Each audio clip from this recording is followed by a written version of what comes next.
Greetings and welcome to another episode of Conversations on Maisha Kazini. Today we are honored to have a conversation with Dr. Hilda Oburu, who is a lecturer at the University of Nairobi Department of Psychology. Her research interests are on youth behavior, and today we are going to discuss her work and her research on arson in schools. So welcome, Dr. Oburu. You did your dissertation on arson in schools and specifically boys' schools. How did you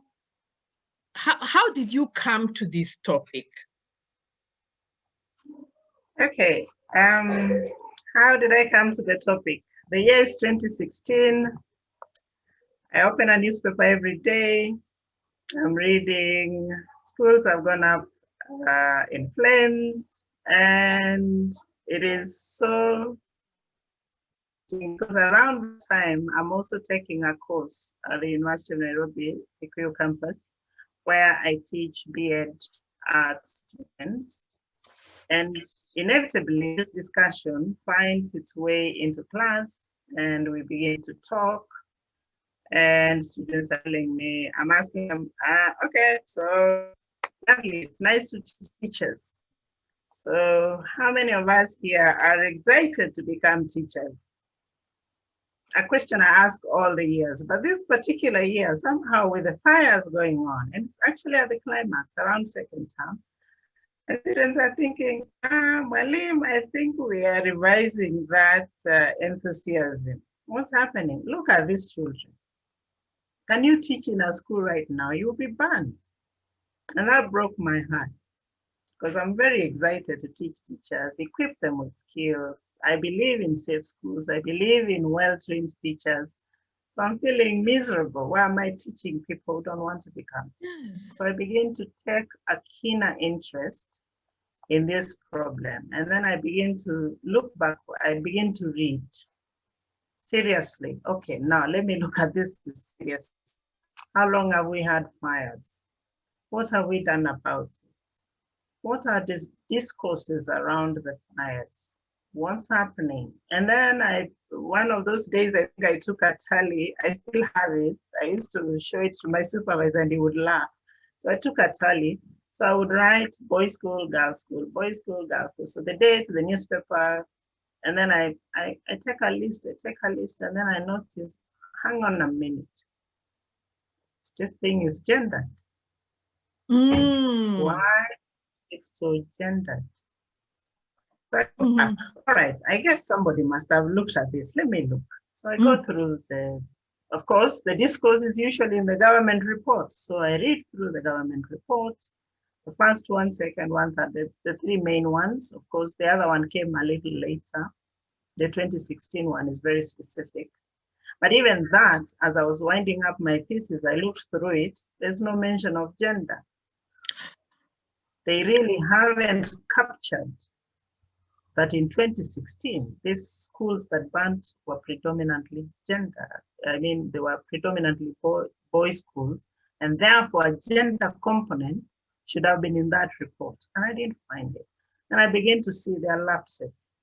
Here is a problem. The way we are looking, let me see, can I look at this differently? Can I see this differently? Because now, taking down data, usually it will have a lot of data.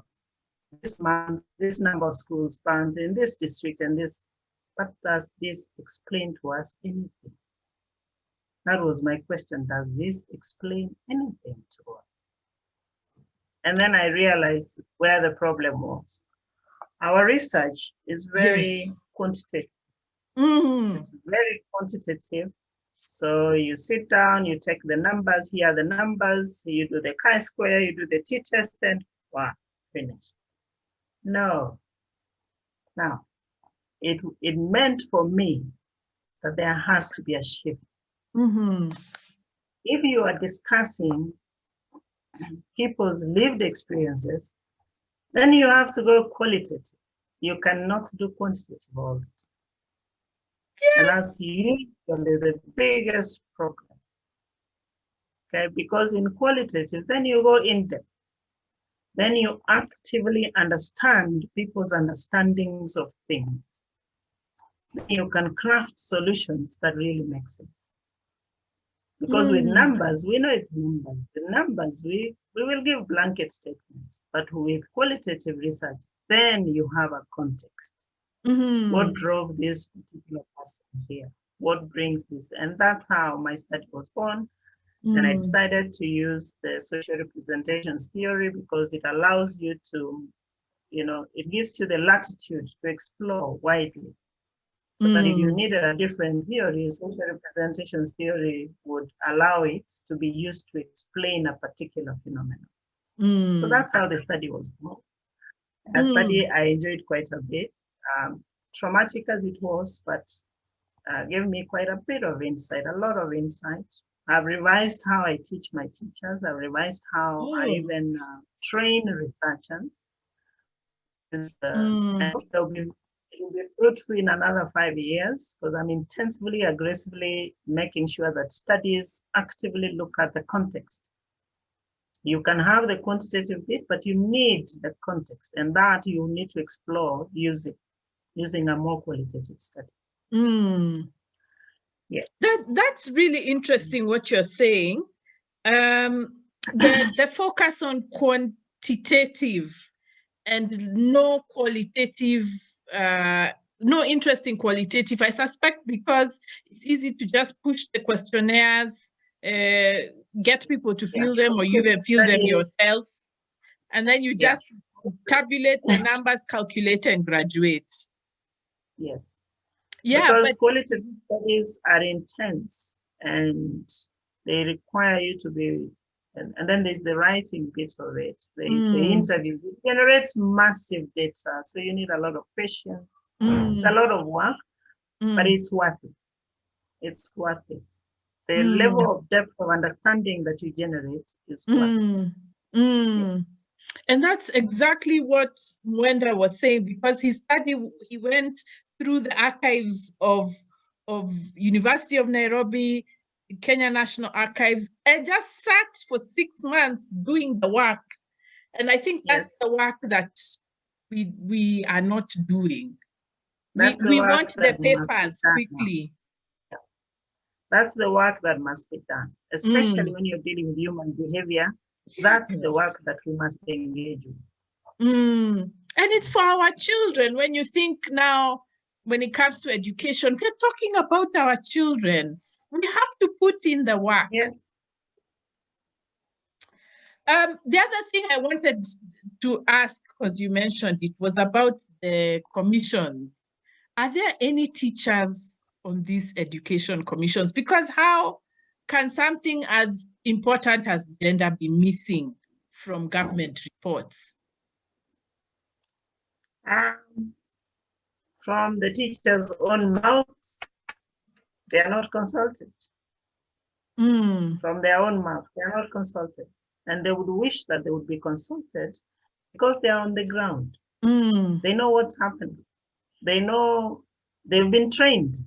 I mean, people may say all manner of things, but teachers are trained and they know exactly what needs to happen. So having no teachers in those commissions was another strange finding. I was calling teachers. Have you ever heard of this? In fact, I was asking, have you seen the reports? Well, no, maybe somewhere at the district something, at the county office, maybe the report is there. Reports of this kind of a phenomenon should be gracing every single library in this country. Every school should be having those reports. Why are they not disseminated? And the answer may lie in what one of the British researchers was saying. These commissions are not for you and me. These commissions are to appease the public so that we look like we are doing something and we file it somewhere. There's always that statement of they're somewhere gathering dust. They are. Okay? If you read that book about government of paper, really, it's just somewhere. It's filed somewhere. The report takes a life of its own. It becomes an answer. We have reports of, we have commissions of inquiry, and they've come up with some. It takes a life of its own. But my interrogation was, yes, there's a report. It exists, but how has it helped? It is exactly the same thing. The appointment is exactly the same. If you look at the solutions, for instance, they give, they are so, if you plot a graph, or even you put it in a qualitative software and just map it out, you're seeing exactly the same thing. Until I was tempted to think, did you copy each other? Did you, were you appointed and you took the other one and then you rehashed, and then why are you saying exactly? And why is no one questioning? I mean, you're signing, you're rubber stamping, you're signing. Why is no one questioning? I was thinking, if you put in their teachers, wouldn't you have generated better data? If you put in psychologists, for instance, wouldn't you have generated enough data, a lot of good data, because they would point you in the blind corners which you haven't seen? So why are these reports so deficient in expert knowledge? But as the researchers say, maybe those reports are tools that quiet the climate, and then all the fires have disappeared. Okay, we are fine. Wait for the next cycle, and then we have a report. We are going to implement. Today you implement one, the other day another. And one of the reasons why those implementations are not working is the same problem I've told you of quantitative studies. They don't take context into account. Because you have to ask, why do these ones burn and these ones don't? And you have to listen to people. You have to listen and you have to hear. The other thing I wondered why no one mentioned at all is the issue of school climates, which has a lot of research, a lot of data. Okay, quite not so much in Kenya, which is our problem now. We really have to up our game and critically research these areas, which clearly, those studies clearly tell us some schools will make violence more probable, other schools will not. Check the climate and see what can you borrow from there and implement in this and the other school.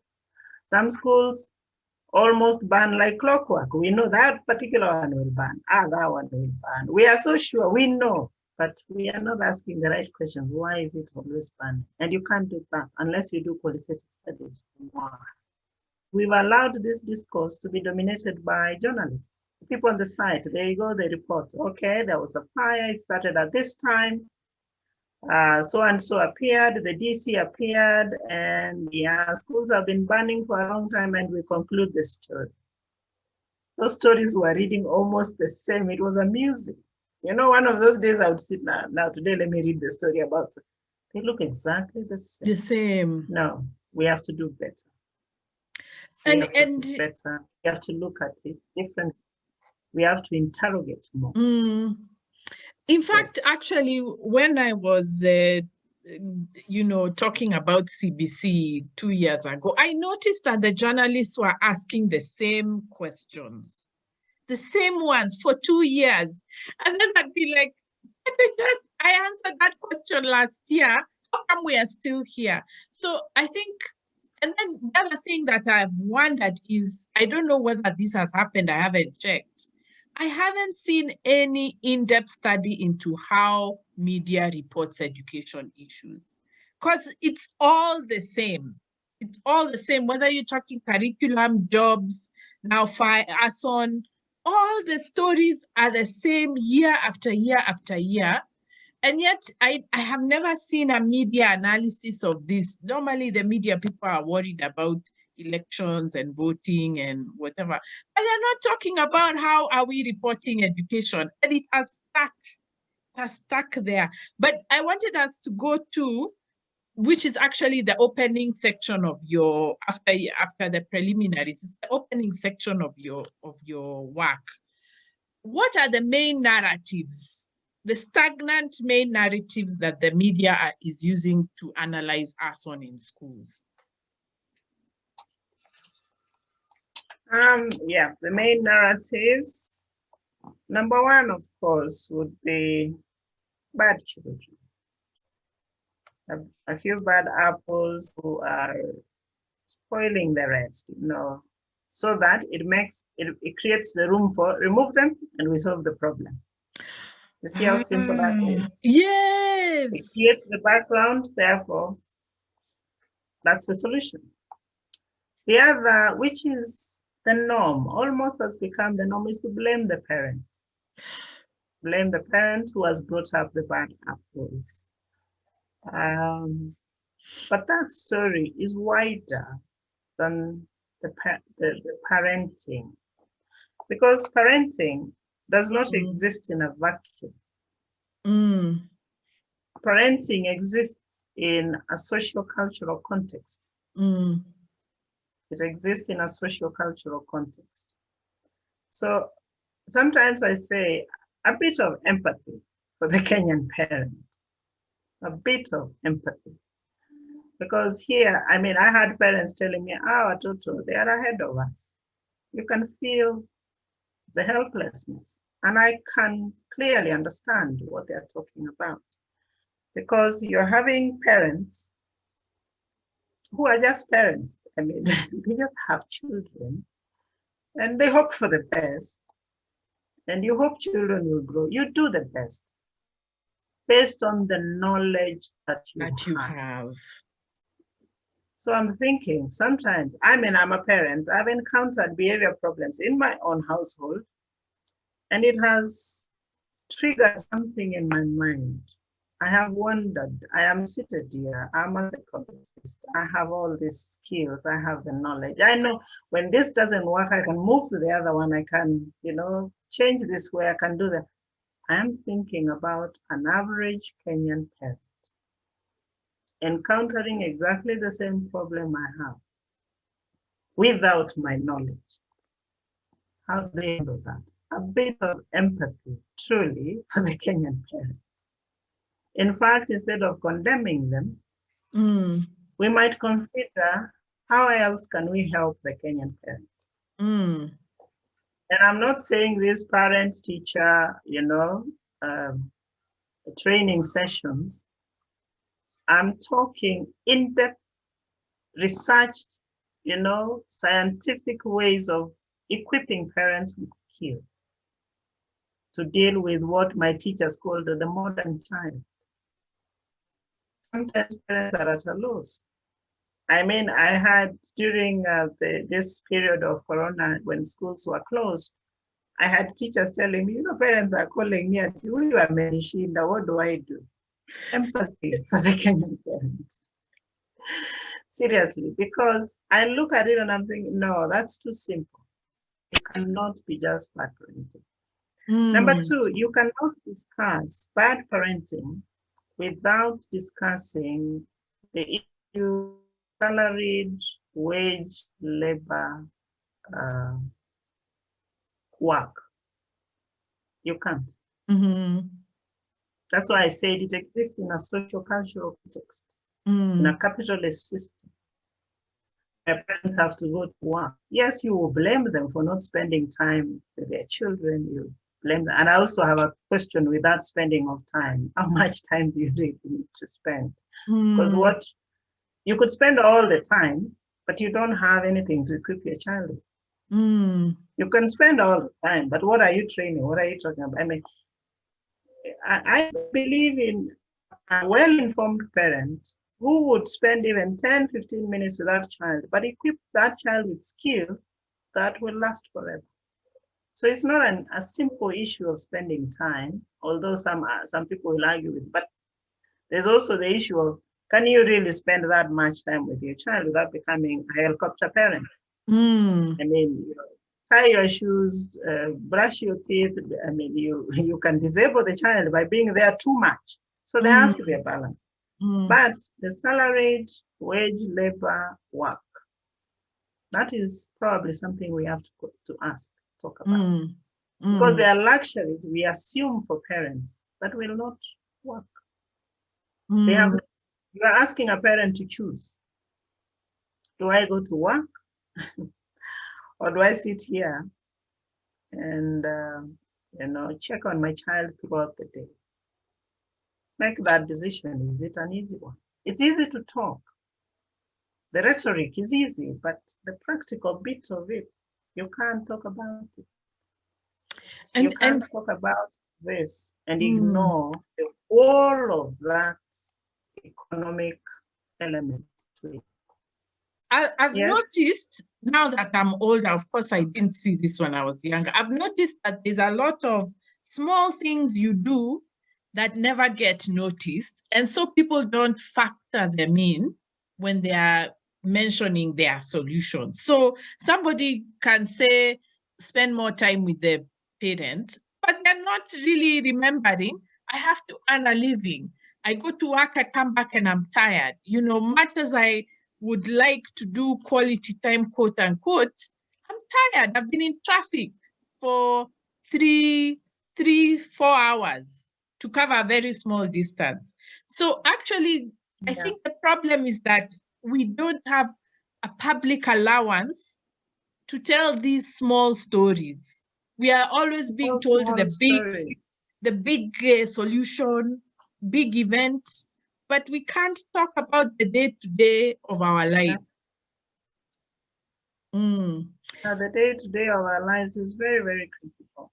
So that becomes, for me, those were very,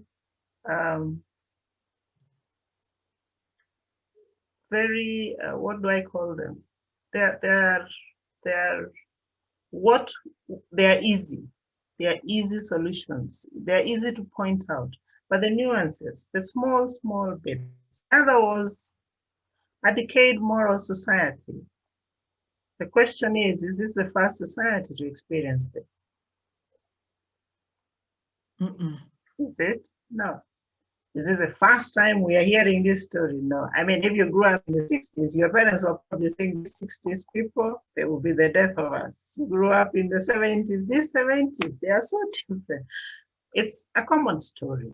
But can we contextualize it now? We have children here. This is their reality. They will grow up with mobile phones. Technology will be here. Some studies will say some children will be affected, others will not. Other studies are clearly saying if you are underachieving and you are given a phone, you will still underachieve. If you are overachieving and you are given a phone, you will still overachieve. That creates questions for us. Can we do a blanket statement? So blaming a decayed society, technology, well, those are simple issues because across cultures, people adapt and they learn to function within it. Can we look at it from that point of view with these children? Okay. How has it happened elsewhere? Those questions we are not asking so that we learn the good lessons and apply them. But blanket condemnation and making parents feel even worse, I don't know. So I was asking someone, okay, so originally it was mobile phones are spoiling children and computer. Now you're saying we need to give them this gadget so they can do online learning. Do you see a contradiction in this argument? You see a problem? Well, you are Nishida. Yeah, Nishida, but look, this is where they will be headed. So it is better for us to intelligently interrogate what this means, what this portends. Does it, how can we incorporate this into their growth and make them grow in a way that they function within the reality in which they find themselves instead of condemning them and telling them how bad they are. So the other argument, of course, the biggest argument, of course, was the Children's Act. When we enacted the Children's Act, when we enacted the Children's Act, we created all manner of problems. Okay, yes. That's also simple. It's too easy. There are bigger problems. There are bigger problems with it, okay? Because the other day, the argument I read in the newspaper, I'm yet to digest nicely, is that I think we need to bring back the Ken seriously, formally. All right. All right. So I think about it and then I'm thinking, all right, so let's see. Why did you sign the Children's Act in the first place? And that brings me to the bigger question of the Kenyan of today, the Kenyan, the Kenyan media personality, the Kenyan politician, the Kenyan parent. There is some kind of attention. There's some kind of attention between how do I become a globalized individual, because that's the reality I'm living in, and still be African. That was the biggest problem. Whichever way I interrogated this thesis, that was where I landed. How did you sign this Children's Act in the first place? Number one, there was aid tied to it, most likely. Number two, you want to be part of a global community and do things in a civilized way. Okay?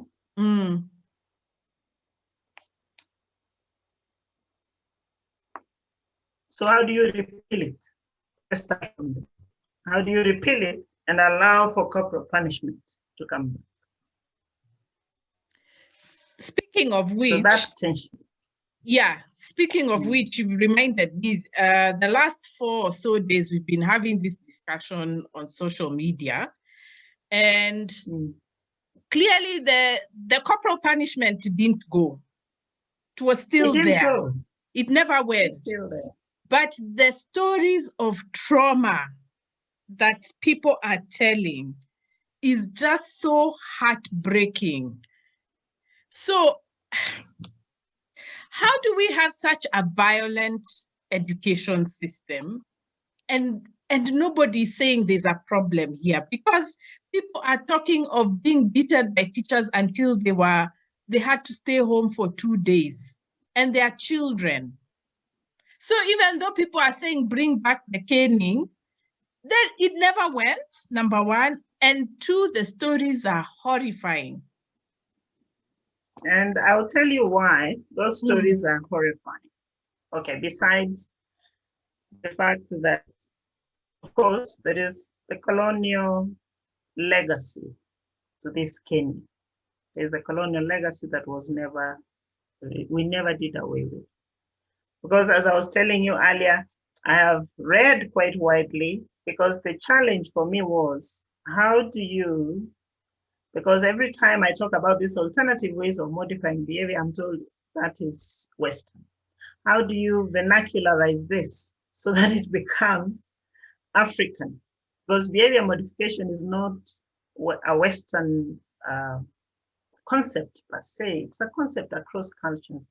But how do we make this so Kenyan, so that a Kenyan understands what we are talking about? That's a challenge for researchers. How do we make it? I mean, for lack of a better word, I use the word vernacularize it to our context. Bringing back the cane, I've even told my students in class, bringing the cane is not really the issue. Because number one, it never went away, it's happening.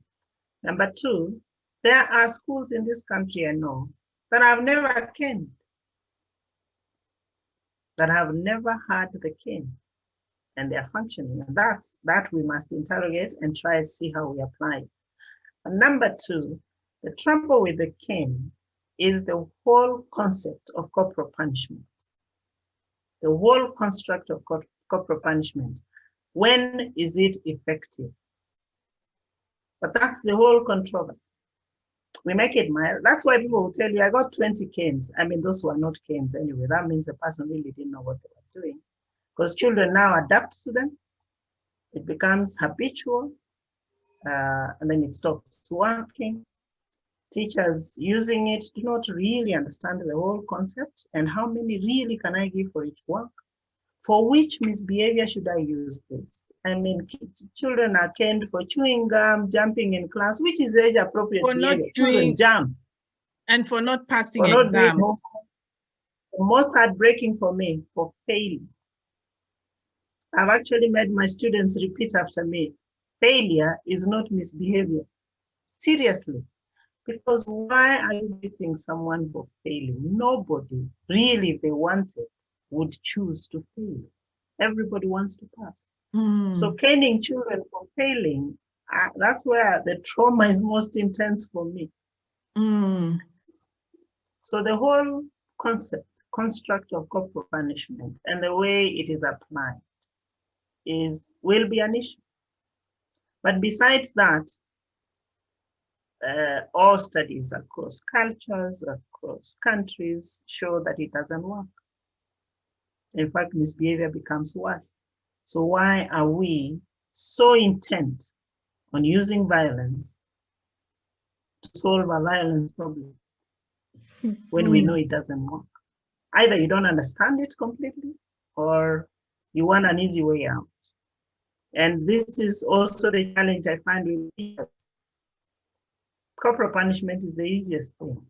You don't even need to think. But I give you all the other strategies and my students are like, this takes time. I hear that statement all the time. This takes time. This will take a lot of time.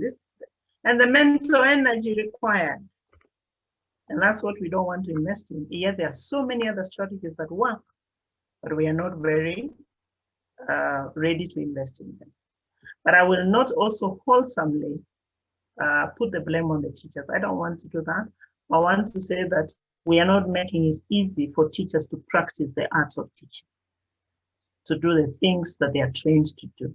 They will learn all these things, but they land in the school and they find a horrible system and they're thinking, why bother? I have to survive. We have to do that. We cannot go back to corporal punishment because we'll become a more violent society than we are. It will not work. And there are things, as I've told you earlier, there are things you can't beat out of a child. If a child is having a disorder, conduct disorder, defiant disorder, it's a genetics issue, it's a brain injury issue, you can't beat that out of a child. Okay. The other is biology. The young brain will engage in misbehavior. That is something we have to accept, mainly because the prefrontal cortex is still developing until their mid-20s. That's a long time.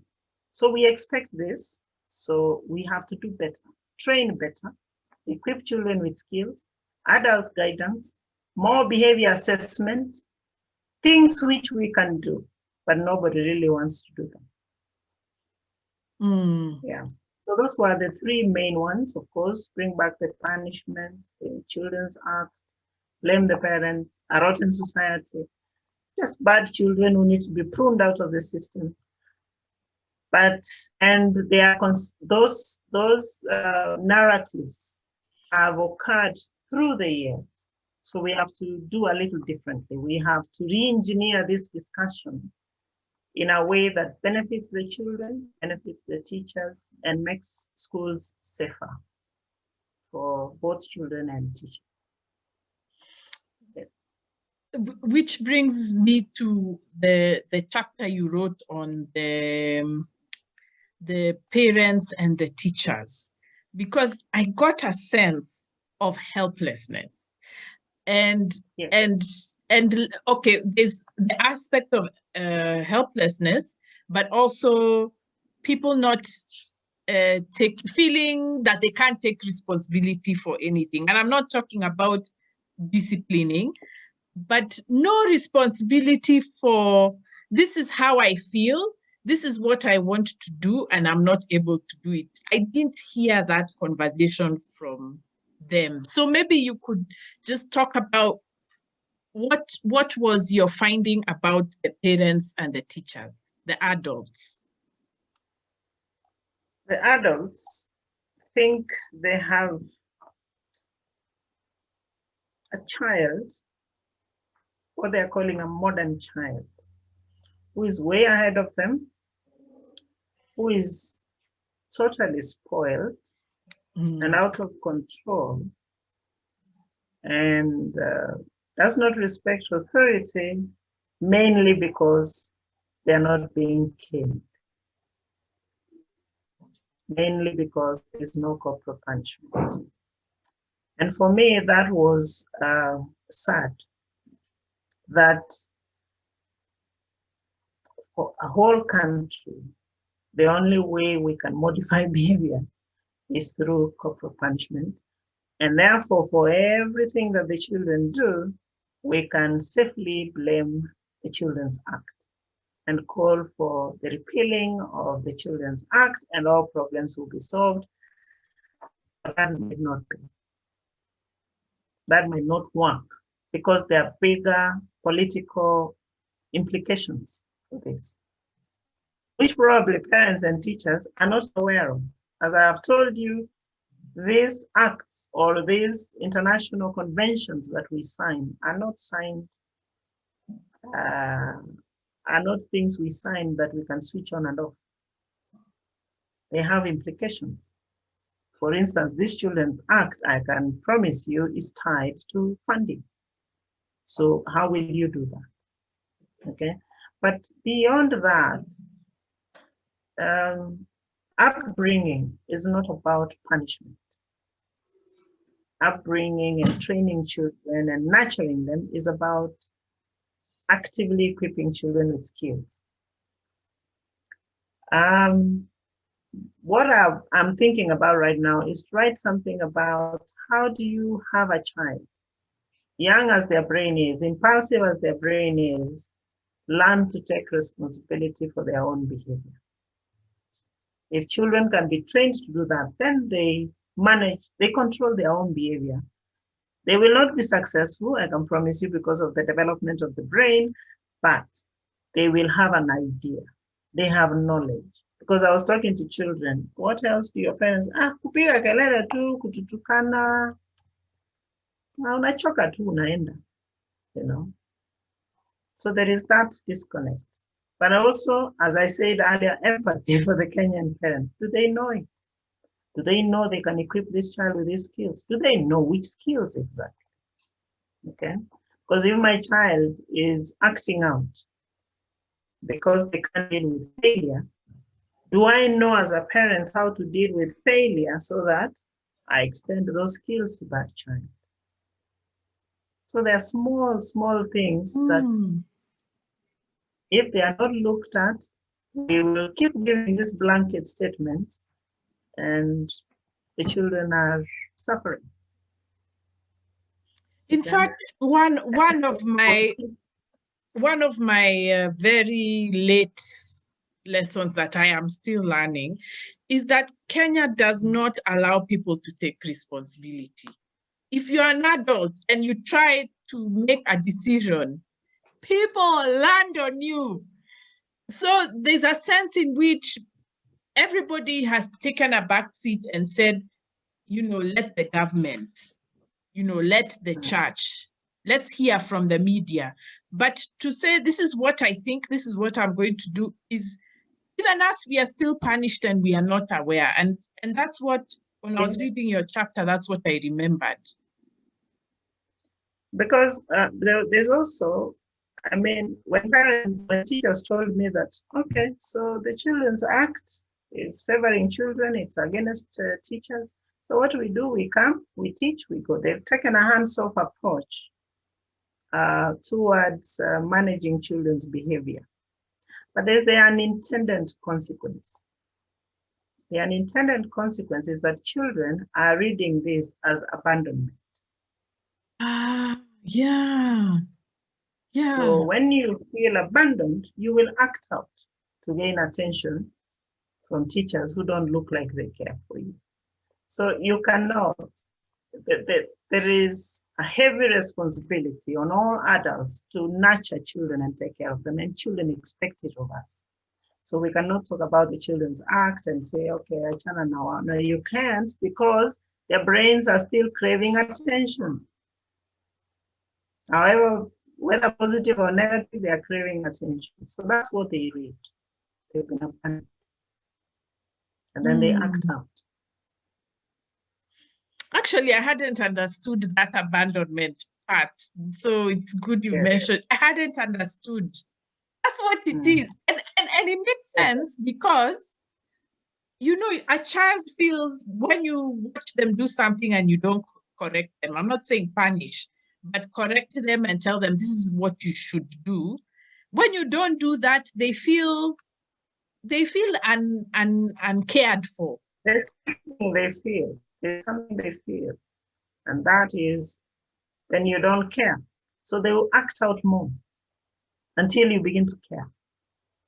So the children's act is not asking teachers to take a step away from children. You still have that responsibility to guide the children. They need it. They need it. Yeah, there are sometimes even in my teaching, people tell me, oh, by the commission, I say, let the commission come to my class. I need to do what I need to do. If it's not okay, let them come.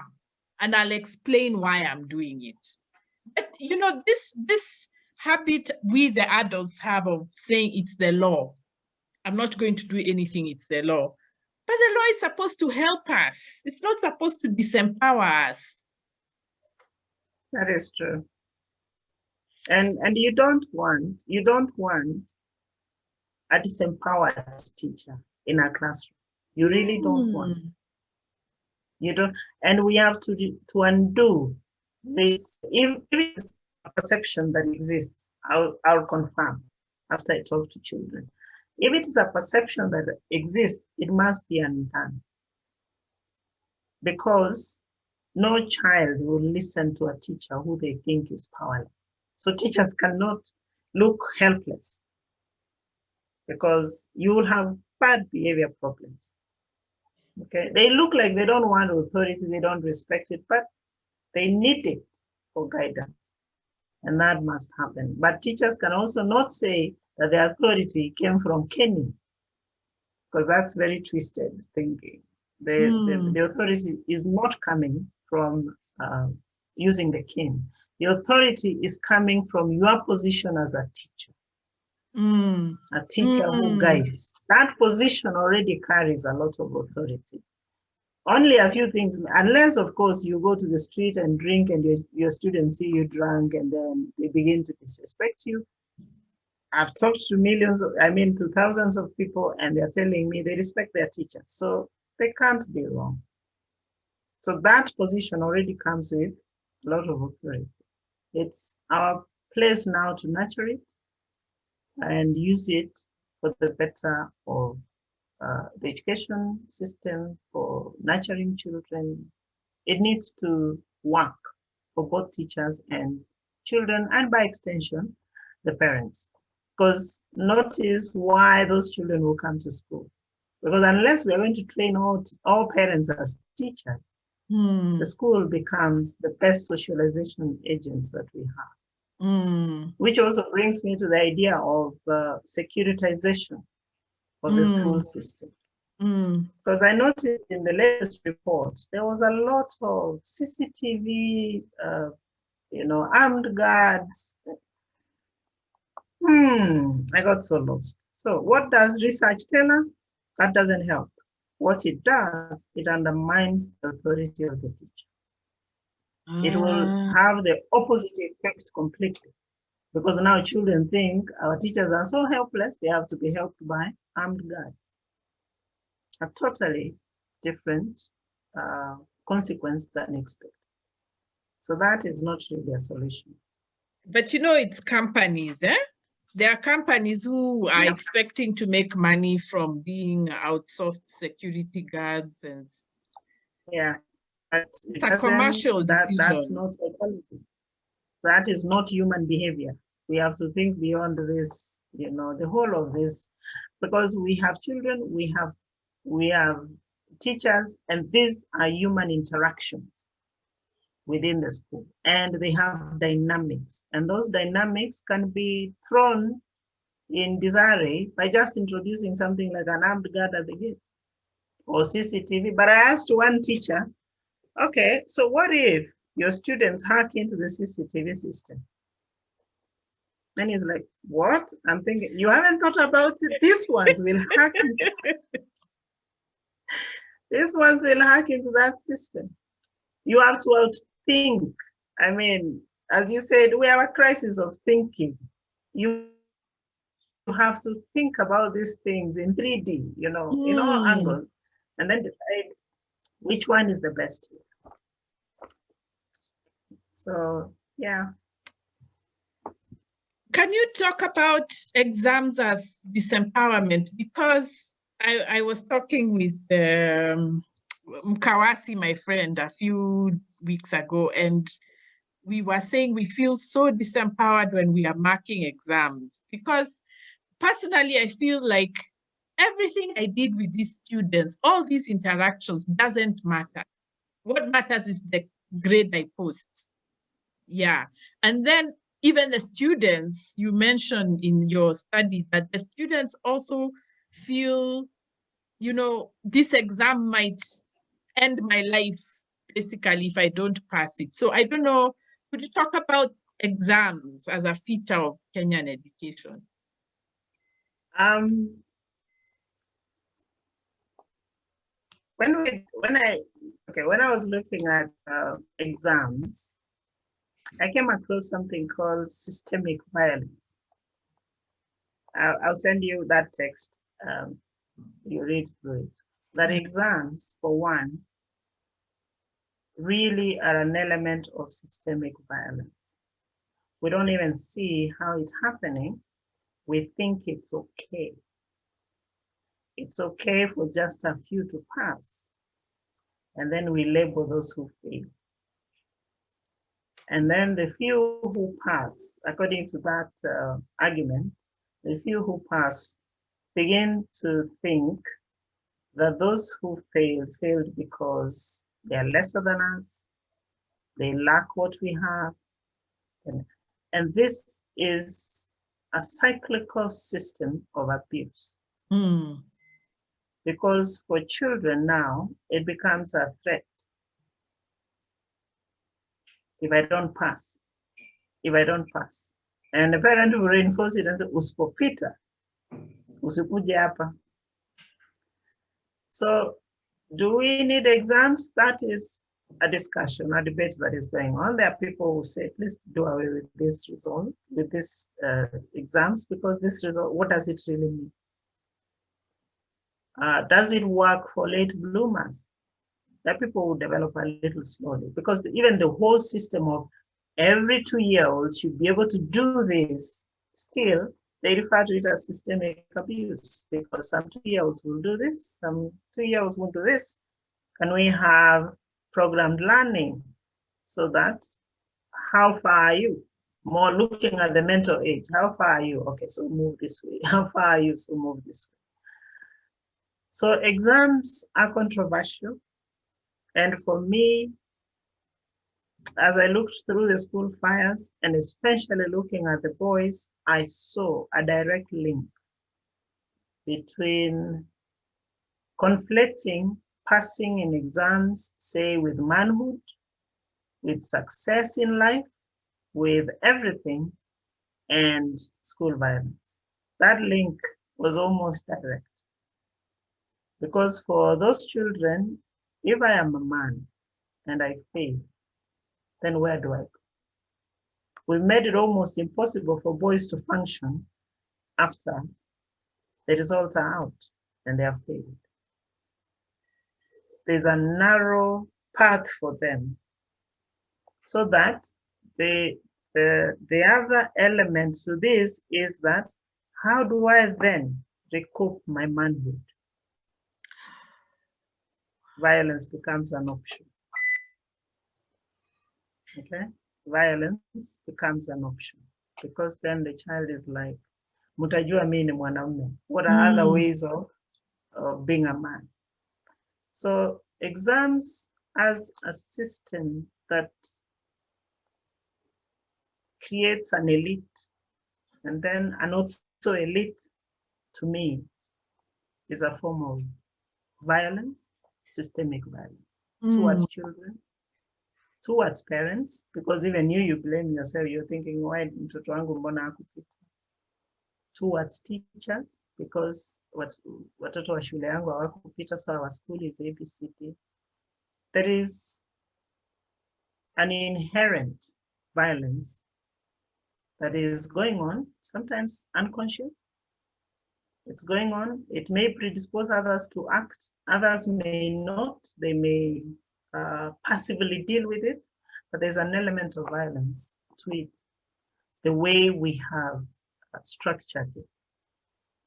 I don't know what the solution is. I can't tell you that I have a direct solution, but it is something worth thinking about. It is something worth thinking about. Because again, look at CBC. We were told there will be no exams. Now the other day I'm hearing grade 1. What are you people talking about? By the way, I warned people the exams would be more. What are I you knew. talking about? I knew. Hmm? I told people. Yeah. I told them there'll be more I remember you exams. saying that. So it's worse now. So you examine 1, 2, 3, then a major one at 4. 4, how old am I at 4 years? About 10. And I have a life-altering exam to take. I think that's violence to me. It's violence to me. And I think the voice of psychologists, educational psychologists, needs to be heard. This cannot be right. Something is not right. Because these things, we don't even create them one day. We are borrowing. But let's go back and look at where we have borrowed from. What are they saying? The same thing. They're saying these things are bad for children. Yeah, they're saying these things are bad for children. They are restructuring the whole system. They are trying to, no, this cannot be right. So there is an element of violence to it.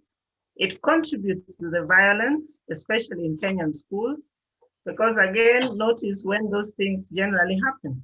The second term, what's happening in the second term? Too many exams. Mocks.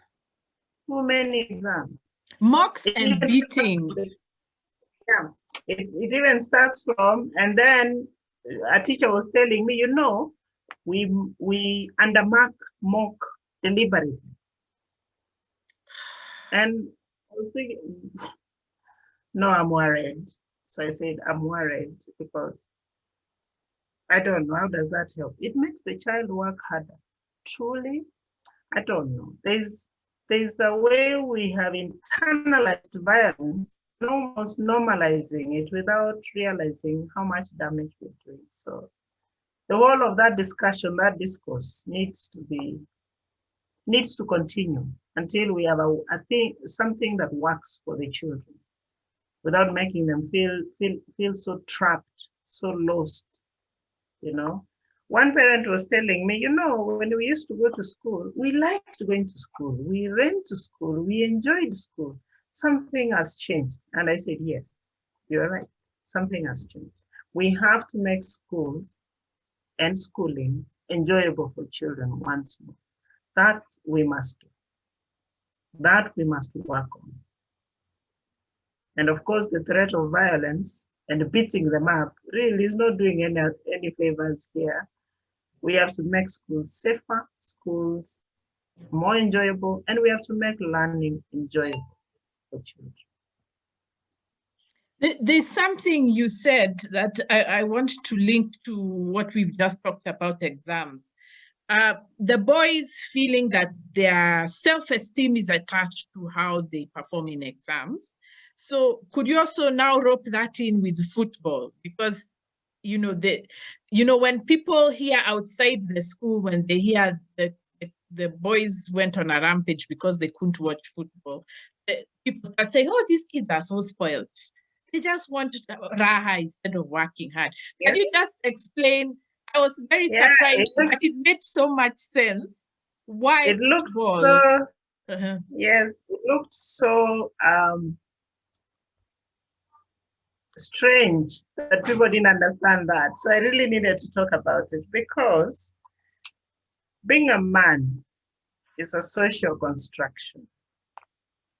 It's a social construction. So there are ways of being a man. There are ways. So those ways, for instance, you need to pass exams. You don't choose girly courses, which is also a really bad thing I find for children. Yeah. Toxic masculinity, for lack of a nicer word, that definition of masculinity sometimes has pushed children to choose subjects they can barely manage. So in the end, they do really badly. It's a self-defeating argument when I think about it. They do very badly while they could have actually done very well if they had chosen subjects based on their self-efficacy. Who am I? What can I do? What am I competent in? So the other marker of masculinity is football. Okay, there's a whole area about masculinity and sports, but football is one of those. It's the key definition of male. So when you switch off that TV, that they don't watch football, at that point you're not talking about time needed to study and they need to go to bed. What you have done at that point is attack their masculinity and they'll push back. Because for them, wanaume na football. Some of these literally go home and watch football with their fathers through and through. And here you are switching off TV just before a match ends. And this is wanaume ni football. You know, some of the students were telling, but wanaume ni football, wanna switch off TV nini. So for us who are out here, we are thinking, no. It's not for Rebecca. There needs to be a better way. When I was talking to the teachers, I was telling them that there needed to be a better way. You know, you could actually have negotiated with these students, tell them, okay, this is what we are going to do because you need to sleep. We will record this match, okay? And then you will watch it later. You come to a compromise. Because for these boys, this was an attack on being on the self. And on the self. And the self here is a man. Wanaume must defend their manhood. And they will do it. They will do it. It will look like a joke, but they will do it. The other thing you also need to note is violent behavior is more likely when they are in a group setting. There will be more violence if there is group validation involved. If someone is going to get peer approval, there will be more violence. So what better place to enact that than in we only are to defend when mwalimu switched off the TV. And violent behavior is very likely to happen. That's why I said about environments that make violence more likely. Those kinds of things. And those are things, as a teacher, you would have preempted quite early and stopped before they happen. The other funny one that I found is being asked to carry plates. So they actually banned a school because they changed the rules in a way, and it meant that you wouldn't access the dormitories at break time. So what needed to happen is that you needed to carry your plate around for lunchtime. And the boys were saying, imagine me, a man, carrying a plate and a spoon. Even as a woman, I wouldn't like to do that, honestly. Well, it doesn't make sense. So you see, for you, it looks like you're a kitundogo. No, it's not a kitundogo. For these boys, for their own little world, that's a serious issue for them. That's a serious issue for them. And I asked the teacher, did you know this? No, they didn't talk about it. Yeah, okay, so talk a little more. Because some of these things, you can solve them just before they happen. If they are protesting that, understand why. A deep understanding of where they're coming from. And the other thing I also noticed is the lens through which we are interpreting these things. We have to accept that the culture we come from, our upbringing, our status, and everything influences how we view these children's behavior. So we have to make an effort to remove those lenses so that we understand what they are saying and where they're coming from and why they think this is a problem. Because I told them, this is a simple thing, ask them, why is this a problem? Give them scenarios. Other people do this. Why doesn't it work for you? You will get to understand where they're coming from. Either now you help by teaching the right thing or giving an alternative view. Because when people are equipped with knowledge, they become reasonable. When you ignore them, they work so hard to make sure that you can hear them. And fire would be one of those. Awesome. Yes. Awesome. it's like I was saying, I think it was a year or two ago, I was saying, even the young men at the end of the 4 years, it's normal to have a ritual of celebration. So what you do is you facilitate it so that they don't have to do it violently or crudely. Yeah. Throw them a bash, take them out, why, so that they don't have to do other things that you don't want them to do. I think our generation of the adults, we have a very poor understanding of human nature. They need Yes. to relieve stress, they need to celebrate, they need to feel validated as a person. I think we don't understand that. My last point on the young men, the girl child story. They've had it from the media, they've had it from their parents, so they're now saying all the girls are getting all the privileges. And here I am, I might fail and a girl might pass, then how am I a man like that? Can you just comment on that? And especially because you even provide the data on performance along gender lines. Yes. Again, I'll go back to media discourse, and the media needs to become a bit more. I'm looking for a word. I don't know whether I can find it. They need, when you provide information, or when you make an assertion, or when you create a statement, number one, you need to know the effect it will have. Number two, provide a context for it. And the data is available, and you can actually do that, because the argument generally is that the girls are taking over. But that is not really the truth. It's not the truth. Because then I had the opportunity to go through the numbers. I looked through the data. I looked at performance. And on average, except for one year, I think 1 year. And that margin wasn't too much to make that much of a difference. The boys generally are doing better in terms of schools and grades and KCSE performance. What you do have, that also was a case in the Australian context. What you do have is, and anyway, before I come to that one, generally, if you are going to interrogate data by looking at the top and the bottom, you will get what you are looking for. You will get it. If you're looking at the top and the bottom, you'll get that. But who are human beings? The tail end will have extremes, but there are so many overlaps around the middle. There are so many overlaps that almost the differences are almost negligible. But we do know that boys will be overrepresented at the top, and they will also be overrepresented at the bottom. That is basically science.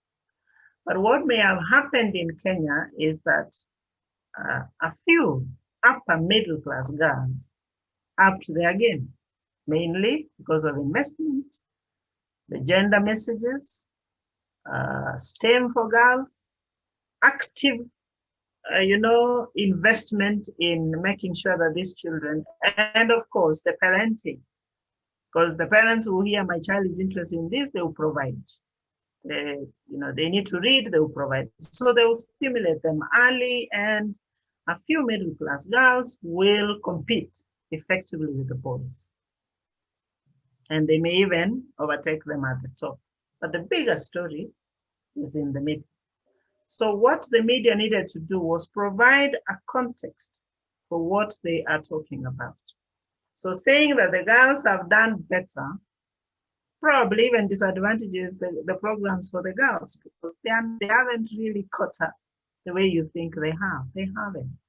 The boys are still doing much better. Their main grades, you look through the data and you're thinking, no, this story is not very true. Okay, so there will be a few who will be competing, a few girls, and you'll see them. They will be there. But is that the whole population of the girls? No. Does that disadvantage the boys in any way? I don't think so. Can all children benefit from schooling system? Because that's what you want. You want to invest for all of them. It's not a competition. I was even more heartbroken when a minister said, oh, I think we need to do something about the boys. Just because you saw 2, 3, 4 girls at the top, that doesn't cater for the whole population. So that the reporting is skewed. It's not really correct. The boys are still achieving, the mean is a little higher than that of the girls. We wish that they will still be overrepresented at the bottom. That we must work on, because boys are also dropping out, but that's not too many of them. So present a balanced picture of how this data is looking. One story that girls are doing better than the boys aggravates and creates stress among the boys. Remember, we are saying you pass, you're a man, you fail, you're not. And then you add fuel to that argument, you will have a problem. Okay. But I get the impression that the media wants that fuel, because once you put those two fuels together, then now the politicians can go around saying ABC and then the women shout back. So, and that makes great entertainment. Because the other question we were asking, where does being a media personality and objective reporter end and being a man begin? So that you feel that your gender is under attack, so you want to really propagate this, so present a balanced picture, a proper analysis of what is going on. And it doesn't mean that girls are not experiencing violence. I know I haven't looked at the girl aspect of it. I need to get a permit and begin interviewing girls' schools. But it doesn't mean that they are not experiencing violence. They are, or they are not enacting it. They are, only that it's not too visible. I just saw a research, you might have seen it, where somebody was saying there's a direct connection between exams and violence against girls. I thought that was really interesting. In Kenya, it was a Kenyan research. Yeah. And that's because of that media exaggeration of girls are taking over opportunities meant for boys. I don't think so. I think addressing the bigger political, social, economic context will do a better job than looking at, than fueling gender wars. You can't see a violent situation and then add fuel to it. It's not in order for me.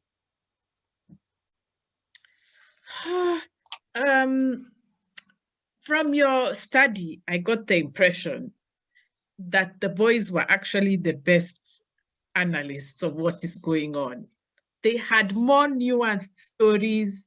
There was one time where you were saying they even know that the expectations of them from the school system are not practical. And yes, I just thought that was so, it's like they're the truth, they're the ones who see the truth. They are the ones who know the truth. They are, you see, that's the beauty of qualitative research, because then you get the lived experience from the horse's mouth. They tell you what they are feeling. They tell you what they are going through. They analyzed much better. I mean, sometimes I picked statements from them and ran them by their parents, and the parents didn't know. And I'm thinking, okay, great. They know what's going on. The parents really are thinking, really? I didn't do that. They say that. So I asked one father, you see, one of these boys told me that when you go to the shop for shopping for school, the girl gets everything she wants. So this was addressed to her father, because now I was aware of who this is and I was aware of who the boy is. So, and then the father says, really? Yeah. So, okay. So he's like, no. It's equal. It's okay. So let's unpackage the shopping, step by step. Okay. So what do you buy for the girl? So he says, and he says, and he says, What did you buy for the boy? So unajua kijana need sabuni moja ndio ya kuoga, ndio ya kufua. And I'm thinking, you can't see it. You see, this boy is actually saying that is unfair. And immediately they perceive unfairness, you're going to see misbehaving. And especially if you're not responding. So the parent is totally unaware. But the boy is aware. And he knows. And he may try to voice it, but he can't, because if he asks for separate soap and separate for washing and showering, he might be told you're behaving like a girl, something he doesn't want to hear. You see? So it's such a complex web mesh of confusion and frustration for these children. And they're thinking, I don't know. They're looking at us. They're looking at us and thinking, you people are saying one thing, but you're doing something else. That's what they are seeing. You're saying it? Yes. And they're seeing that. And so I asked the parent, why do you have to compare the boy and the girl? Why do you have to look at their school performance and put it next to that of the girl? Why don't you look at this child as a child? Here's my son, this is what he can do, and I'm going to be supportive. Instead of, if your sister beats you, why do you have to bring that in? And the parents had never thought that was a bad thing to say. Oh yeah, it's not obvious. No. I'm a teacher, I guess it's obvious. They have never thought it's a bad thing to say. They think they are motivating the poor. No. Competition does not motivate. I know. These conversations with the parents is why I said a lot of empathy for the Kenyan parents. You can't even blame them. You can't condemn them, because that's what they know. And not only that, that's what they hear. Wherever they go, that's the message. So I'm hoping to circulate my article to some of my media friends and tell them, really you have to have to do. If you're going to control discourse, then you have to do better. If you're going to control how we view these children, then you have to do better. If you're going to drive discussion, you have to do better. Yeah. I know why that will be difficult, I can tell you. You don't do the humanities. That's the problem. You see, the humanities force you to talk about stories and human beings, but they've been told that's not what matters.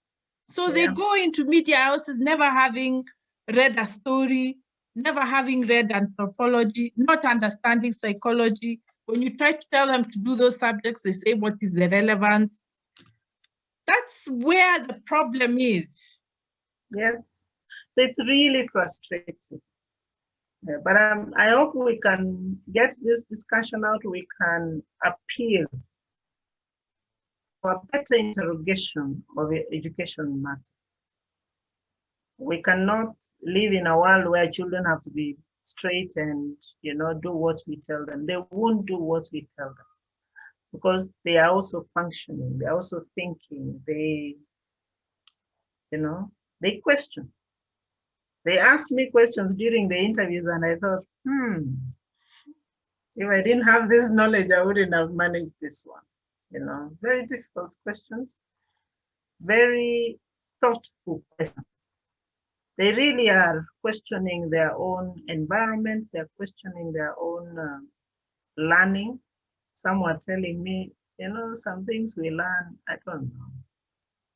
Okay. Others were saying, what if we woke up and the curriculum started by us playing games, and we start classes late? And I can see it makes sense. To me, it makes sense. But who's going to allow it? All right. They're not wrong. They're asking the right questions. And then some were telling me that also the other thing I would probably like to bring to attention is already the curriculum is difficult for some children, many actually, and we want them to learn. Then what do we go ahead and do? We have a very punishing school timetable. We want children in class seated quietly working by 4 a.m. I don't know why. I've questioned that many times, and I've always been told, Najua, the syllabus is wide, and then because if I have to be in class by 4 a.m., well-dressed, in full school uniform, I must have woken up a little earlier, which might be 3 a.m. or 3:30, depending on how quick I am. So I learned in class, that's fine. I start learning. I don't know whether anybody ever learned anything while sleeping. That's a story for another day. But then the day goes on and on and on and on. A few breaks here and there, some lunch here. I don't even know whether they go for games anymore. And then evening prep, and then they go to bed by 10 a.m., 10 p.m. Someone woke up at 4 a.m. And I've asked at least the ones I have taught, I've asked them, do you understand what that is? That you go to the school, you find this is the system, and you go on. But have you questioned it? Because of what now we understand about sleep and learning. Because if you haven't slept well, the area of the brain that will be affected is the central executive. And the central executive located in the prefrontal cortex is the area you need to pay attention, to make plans, everything literally you need to learn. That area is affected because of you're tired. And therefore the body is not drawing energy the way it should. And that is an irony for me. You want these children to learn a very full curriculum that is probably too much, if you ask me. But then the very mechanism that they need to study is affected. How did we get here? How did we really get here? And when children complain about this, and we think they are lazy. No, we know that the teen brain needs up to about 9 hours of sleep, uninterrupted sleep, but we are not allowing them to sleep enough. And then, of course, when someone, and sleep researchers will tell us, if someone has not slept well, expect a lot of behavior problems. Why? Because the brain has a balancing system. There's the area that controls negative emotions, the area that controls positive emotions, and they need to be balancing. Right? But the area that gets hit most when you haven't slept is the area that controls positive emotions. So the one that controls negative emotions is quite happy and okay and going on. So expect behavior problems. And the other bigger problem for me is this is not just limited to the children. It is also the teachers. Yes. Who are also not sleeping well, who are also tired. So what you have is a strange mix of tired kids being taught by tired teachers and being parented by tired parents. So what are we going to have?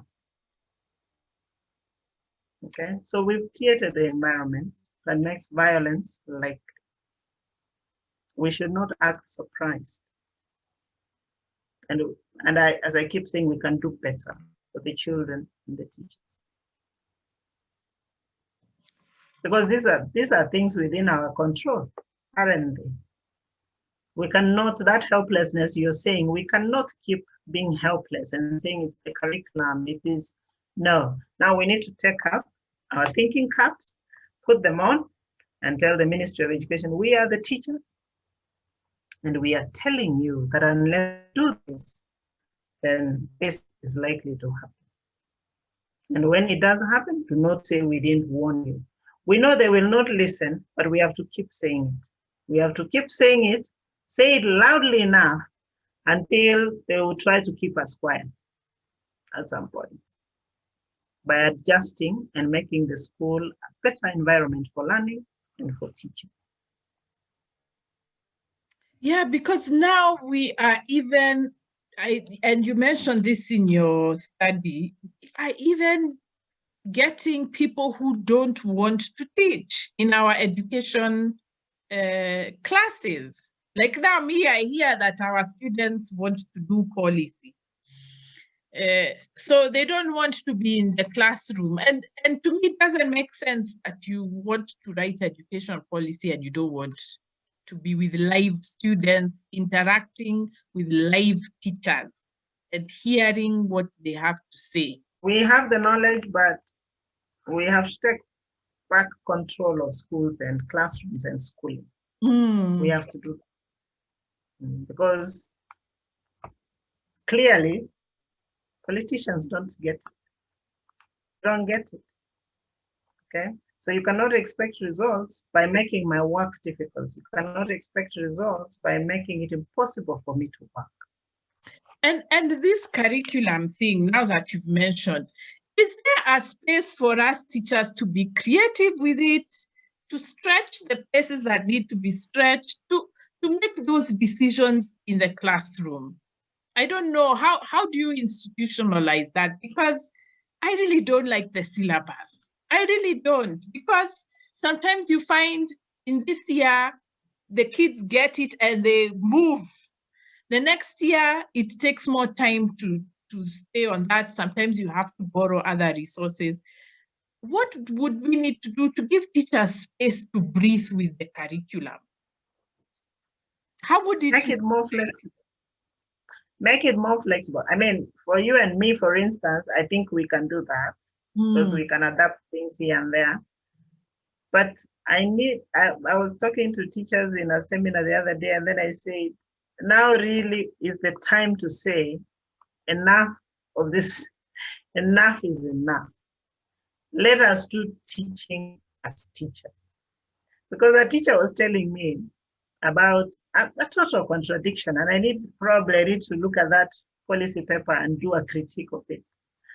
Total contradiction that in CBC you can be creative. In fact, you can put mud on the corner and have the children play in it. But now at the back of the teacher's mind is another policy document here, which says an assessor will come. And that assessor is going to give you marks for the neatness of your class, whether your students are neat or not. Is there disorder in your classroom? Is it disorder? How do you reconcile the two? And I froze, because really, how do you reconcile the two? Yes, I'm being told to be creative and to have, and then there's an assessor on the side. Now, these fellows need to get their acts together and let teachers be teachers. And this starts by incorporating the teachers when making all these changes in the system. Because if you make them and then dictate them, then they don't work. Because they actually asked me, so how do you record? Because you see, on the one part, I really want to teach. On the other part, I'm scared there's an assessor coming. So I'm caught in I said that. I said it on Citizen TV. I said that the back end of CBC is different from the Madoido, which is being shown to parents.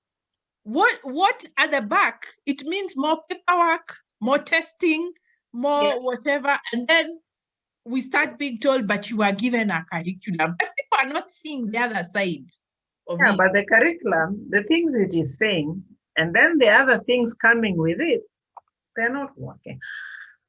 I don't know, but teachers have to take back the profession into their hands. Yes, we do. They have to take it back.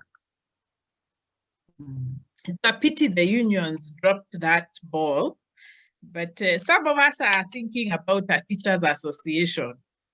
Just we meet and we say, this is not good for teaching, this is not good for the children, because nobody seems to be having that conversation. The whole craft of teaching, equipping children with skills, that discourse is lacking. So I would like us to finish off with, how did this study change you? Because you talk about some of the lessons you learned as a researcher, your identity as a researcher.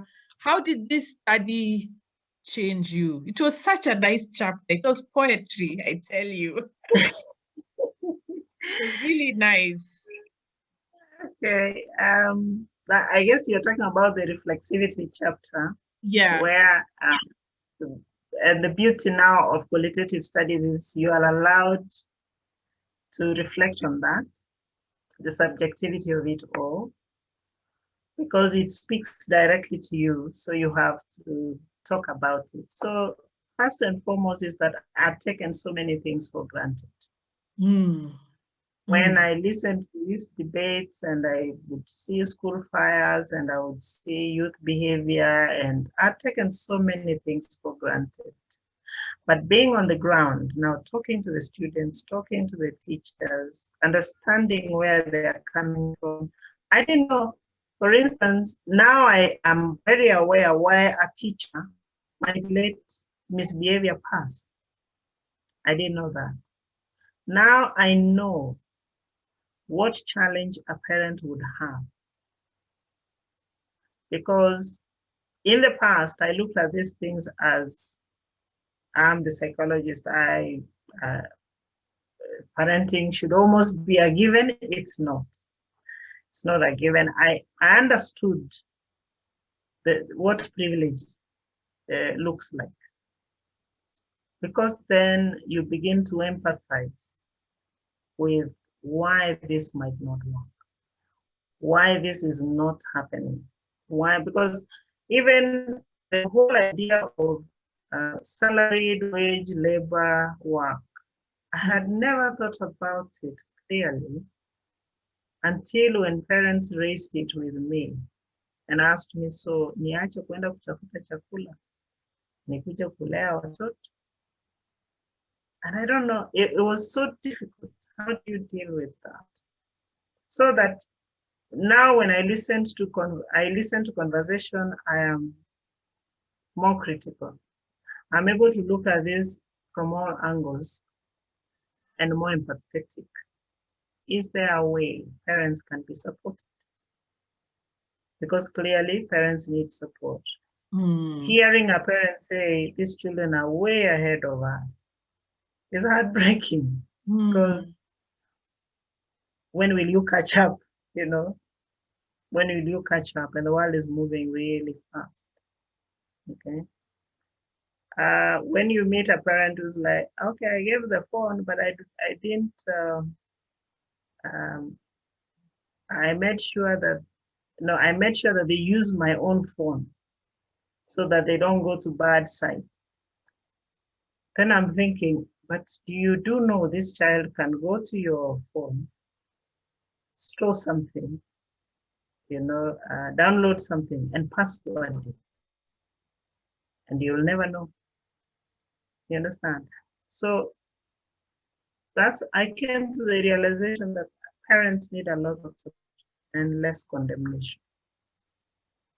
Less condemnation, because some of these challenges are real, they're a reality, they exist, and it is possible for a parent to be truly helpless and they do not know what to do.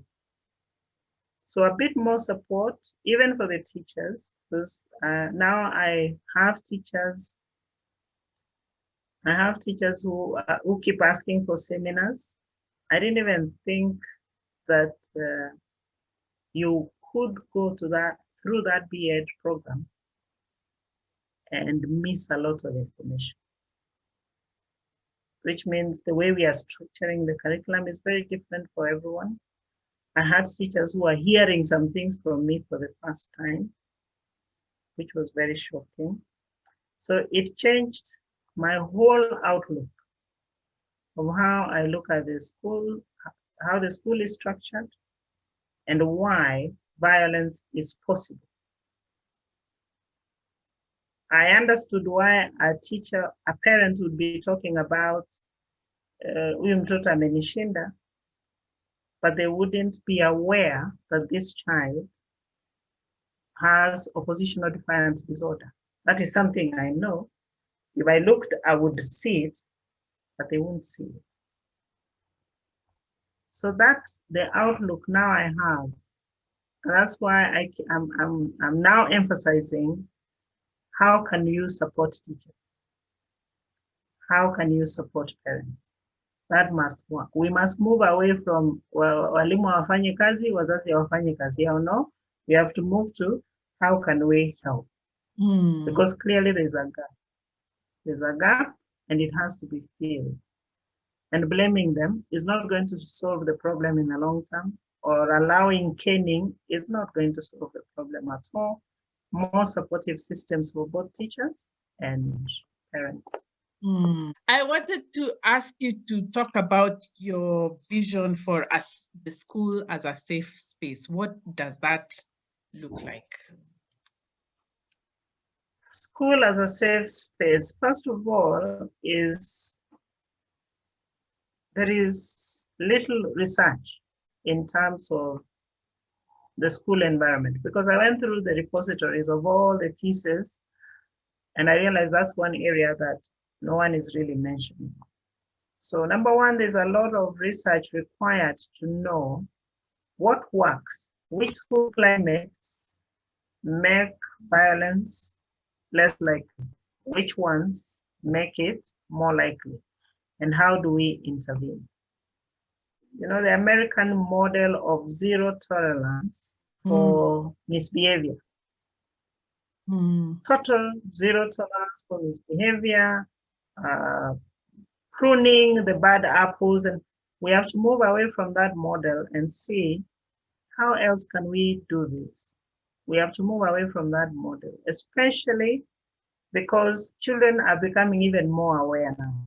They will become even more aware than we are, and they'll be reading and they'll be hearing stories, okay? Because one of the fears the parents had, the teachers had, is today is fire, tomorrow it might be a gun.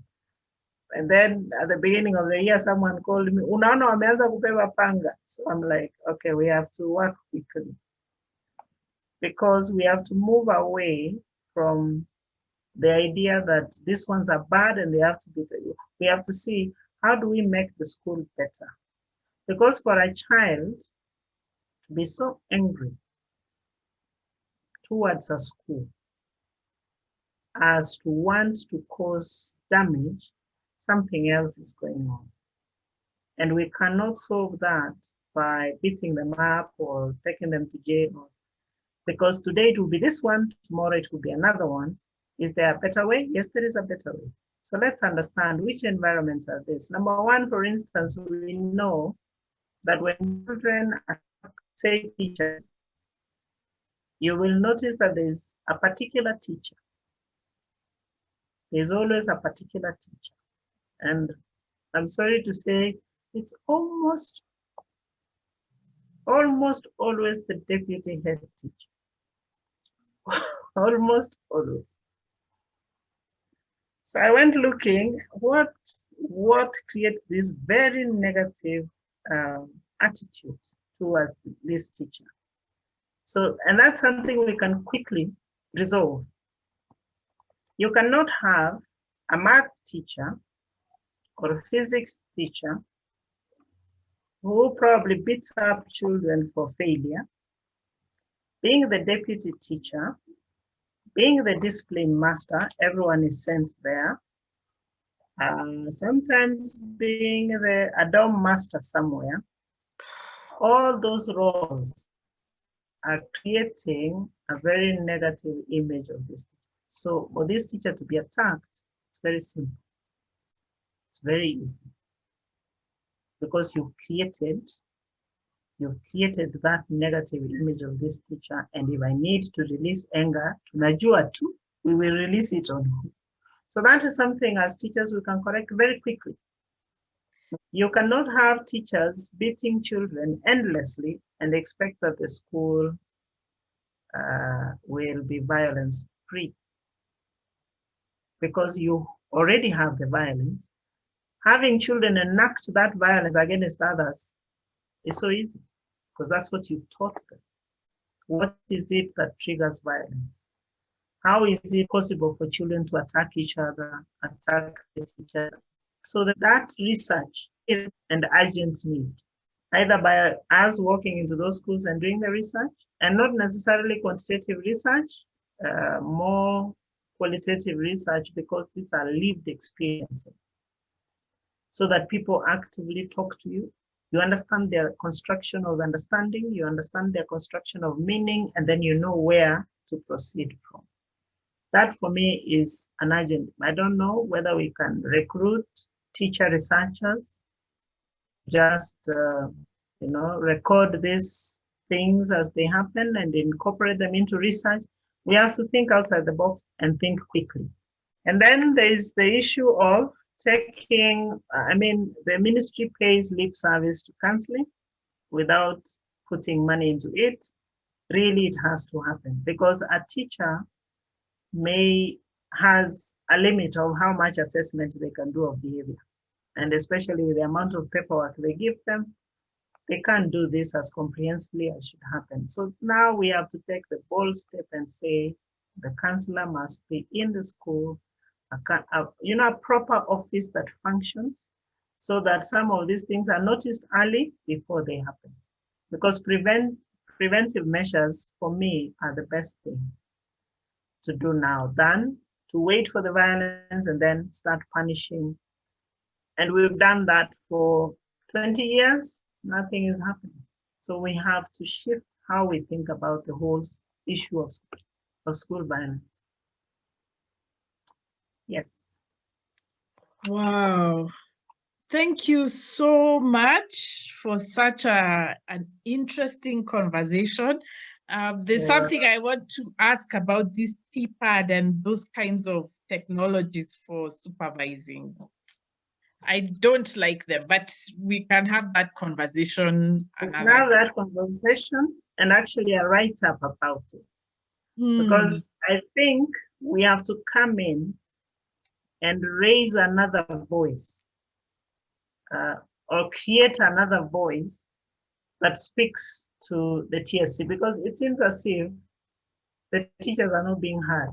So I don't know, how can we bridge that gap? How can we create an alternative voice? How can we be supportive from the sidelines, but making sure that this research that we do or the write-ups that we do trickle down and help the teachers function? That is something that needs to be explored. Yeah, even me, my biggest shock as a lecturer was seeing all these policies and then being expected to implement them. And I'm like, but this doesn't work. And your voice not mattering. You're told it has to work somehow. I wonder why we became like that. It's very strange to me. Or it was always like that and I didn't know. I do know. It's probably like that. Maybe now we've paid attention now, because I'm telling you, once you do the study or you interact at the ground, is when you realize the challenges. They are shocking. They are shocking, and you give them a clap for trying. I remember a teacher telling me, ever since the fire happened in our school, you are the first person who has talked to us about our feelings about it. Nobody asked them. Nobody talked to them. They were treated like suspects. They were, how didn't anyone realize that this trauma affects everyone seated in that school compound? So the teachers were left. I had teachers crying in an interview. So it's difficult. It's difficult. The disregard, the disdain for the teaching staff.